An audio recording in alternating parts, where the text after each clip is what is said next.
Breaking Jain news.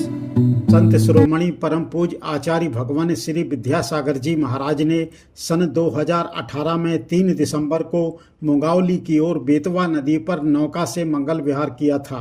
आचार्य भगवान ने जिस नौका से मंगल विहार किया था उसके ठेकेदार ने आचार्य श्री से प्रभावित होकर न केवल अपना 14 करोड़ रुपए का मछली का ठेका छोड़ दिया था, अपितु उसने आजीवन मछली का व्यापार नहीं करने का संकल्प भी लिया था।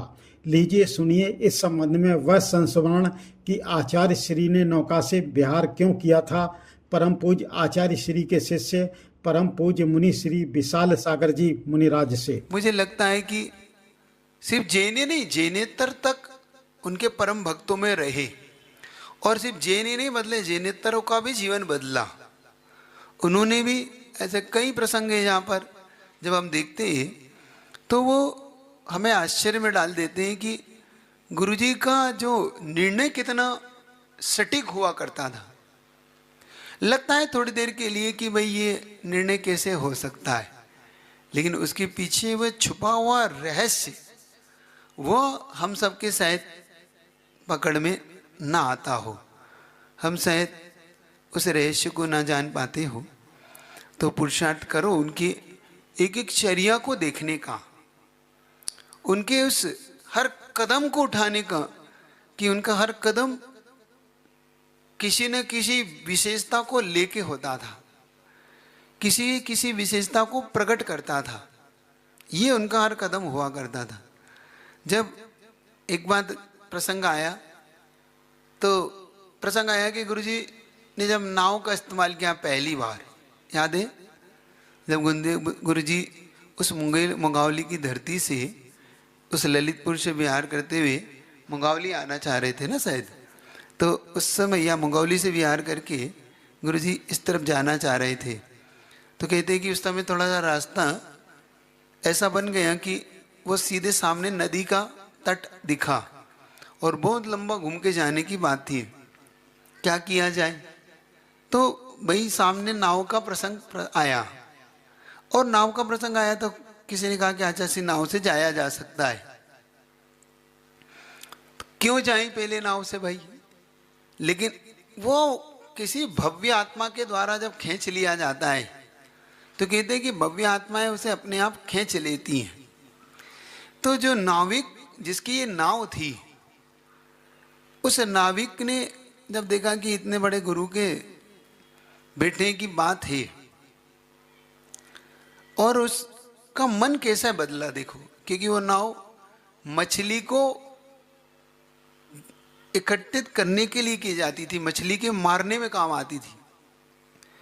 और जब उसने देखा कि इतना महान गुरु इस नाव के ऊपर बैठा हुआ है, तो उसे उनसे कहा कि देखो तुम इतने महान गुरु बैठे हैं और करोड़ों का बिजनेस, सोचना आप करोड़ों के लिए। तो उसने कहा कि अगर ऐसा है और इतने महान गुरु ने अगर मुझे यह अवसर दिया है तो मैं आज से प्रण लिया। देखना उसने क्या प्रण लिया कि आज से प्रण लेता हूं कि इस नाव से अब कभी भी मछली मारने का काम नहीं होगा। करोड़ों रुपए का वो बिजनेस उसने उस नाव से छोड़ दिया, जबकि उस नाव से करोड़ों रुपए का बिजनेस होता था।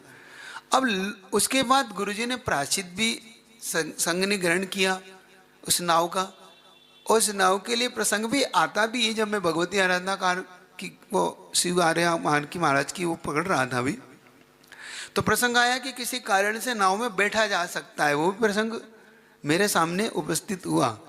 तो मैं देखता रहा कि क्यों गुरुजी ने इसको स्वीकार किया, क्योंकि गुरुजी की कोई भी चर्या भव्य जीवों के कल्याण के लिए होती है। कोई भी गुरु का कदम अपने लिए नहीं होता।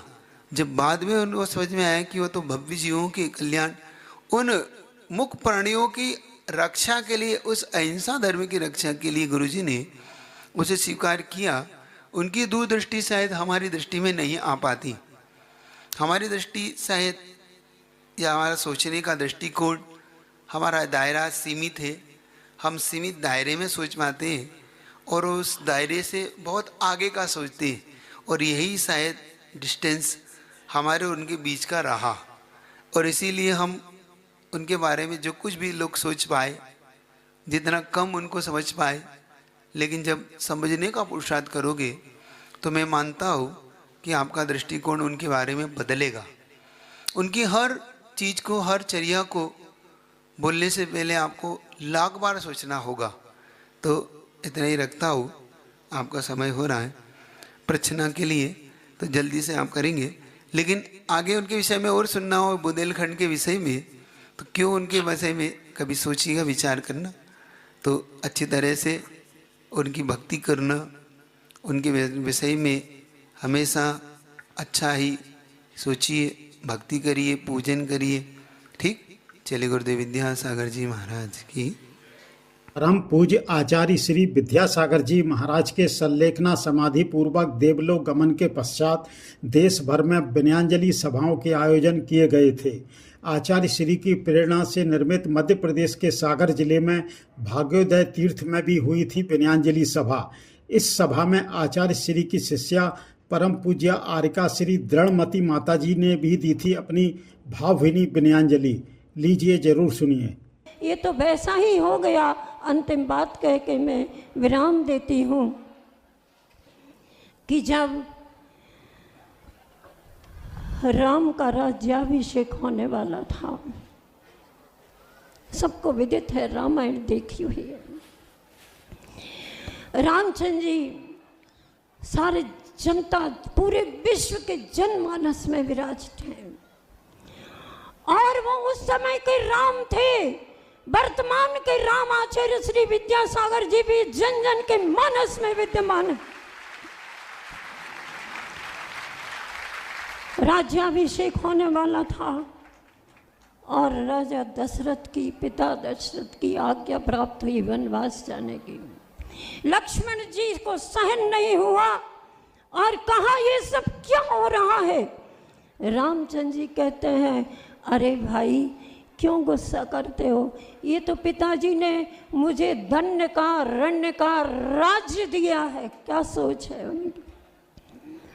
और वे वनवास को उसी वेशभूषा में चलते हैं। सारी जनता, लाखों करोड़ों की आस्था के केंद्र, सारी प्रजा के प्राण चेतना के केंद्र भगवान राम, राजा राम जा रहे हैं, सारी जनता जा रही है। एक रात्रि व्यतीत की उन्होंने उन्हीं के साथ, दिन में कोई लौटा नहीं।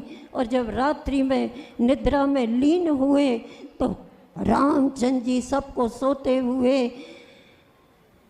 रात्रि के तृतीय पहर में किसी को बिना बताए, आहट दिए बिना आगे यूं चले गए। लगता है अपने को भी आचार्य श्री जी ने किसी भी, कोई भी शिष्यों को ये संदेश दिए बिना कि मैं जा रहा हूँ, मैं जा रहा हूँ, मैं जा रहा हूँ, उन्होंने कहना उचित नहीं समझा, क्योंकि वो जानते थे कि हम सभी के कोमल हृदयों पर क्या बीतेगी। और वे करते चले गए और रात्रि के तृतीय पहर में चले गए। गुरु जी, हम सभी आपके पद चिन्हों पर हमेशा चलते रहे, आपकी आज्ञा का हृदय से पालन करते रहे।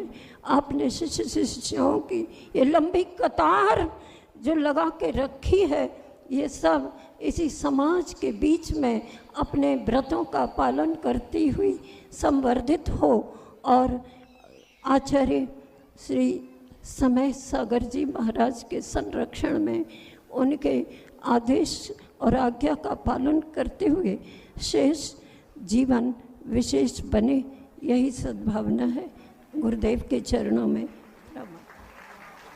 भाग्योदय तीर्थ सागर में संपन्न इस विनयाञ्जलि सभा में हिंदू, सिख, ईसाई, क्रिश्चियन एवं सिंधी समाज के प्रमुख महानुभावों ने भी दी थी पूज्य आचार्य भगवान को अपनी विनयाञ्जलि।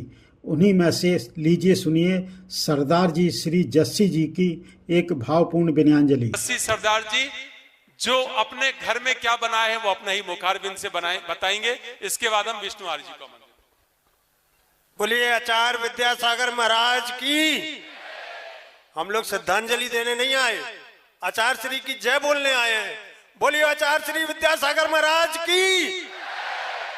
आप सभी को जय जिनेंद्र। माता जी के चरणों में नमन करता हूं, गुरुवर के चरणों में नमन करता हूं।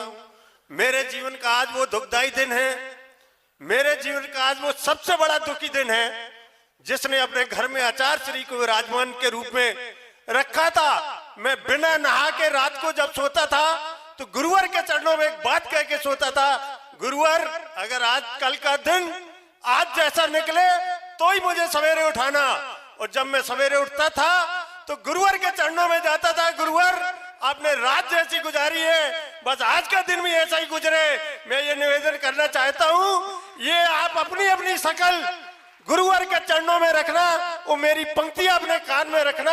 अगर आपको लगे कि ये पंक्ति आपके दिल तक पहुंची तो गुरुवर को नाप की सच्ची विनयाजलि होगी।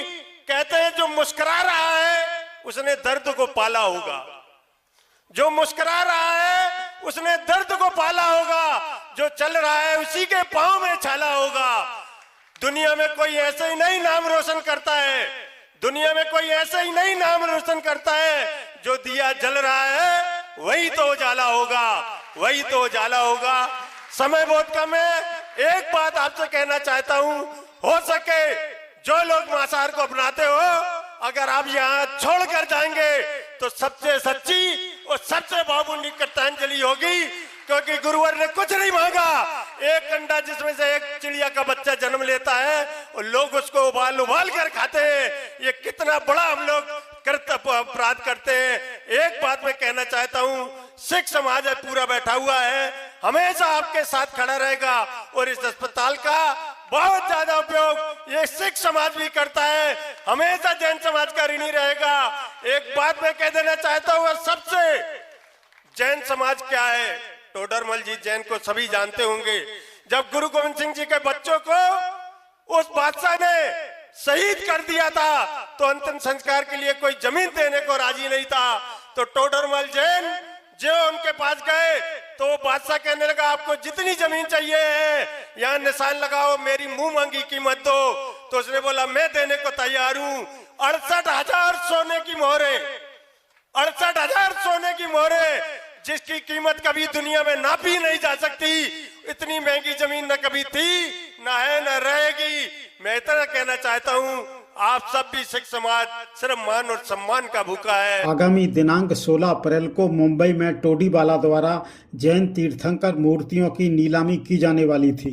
वह नीलामी परम पूज्य जैन आचार्य श्री पुष्पदंत सागर जी महाराज की प्रेरणा से अब स्थगित हो गई है। महाराज के साथ में गुलालवाड़ी मुंबई में हैं और टोडीवाला जो भाई साहब हैं, इनके जो पूरे देश में ऑक्शन की बात चल रही थी, तो मूर्तियों के लिए बहुत विरोध हो रहा था। तो हमने इनसे संपर्क किया और संपर्क करने के बाद हमने आचार्य के सामने लेके आए।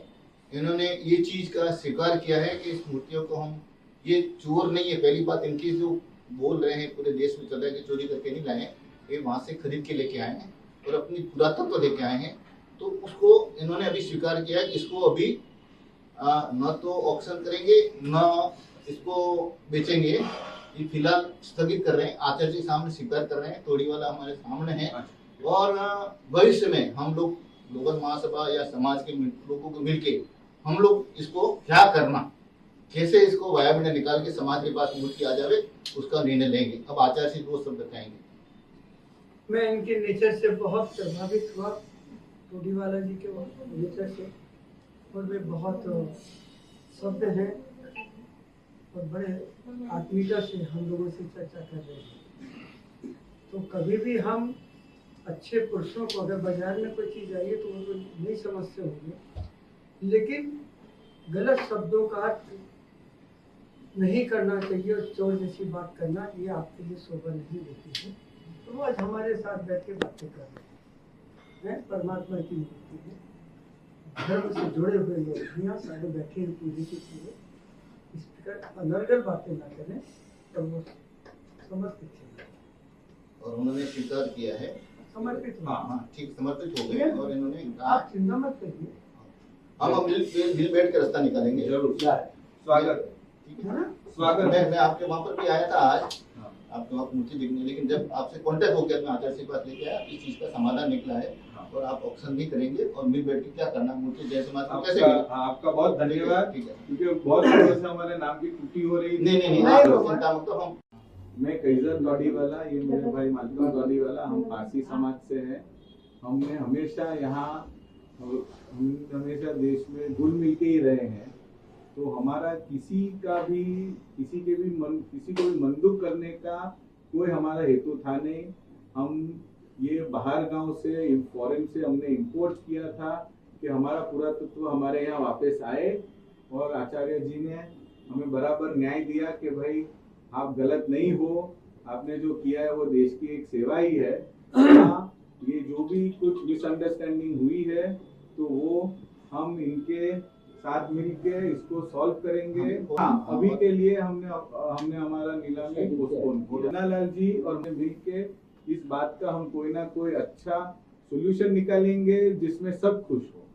तो उसके लिए ये नहीं है, जैन भी हमारे भाई हैं, तो इसमें हमारा ऐसा कोई है नहीं। और आप सब जानते हैं कि पारसी समाज ने जीवन में कभी किसी भी सांप्रदायिकता में भाग नहीं लिया है। मैं तो एक बात जानता हूँ, पारसी समाज से बहुत ज्यादा मैं भी जुड़ा रहा हूँ। पारसी समाज के ईमान बहुत है और आत्मीयता से चलते हैं। उनके घरों में भी गया हूँ, देखा भी हूँ।